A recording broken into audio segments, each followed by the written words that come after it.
Hi, welcome back. So in this video I'll show you how you can take a screenshot of your editings, movies, videos using Premiere Pro.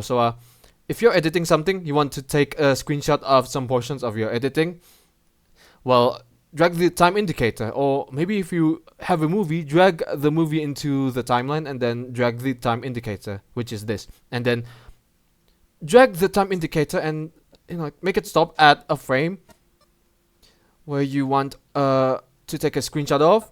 For example, hold on. This maybe. Well, if you want to take a screenshot, head over to this camera icon, click on it, and then name it anything.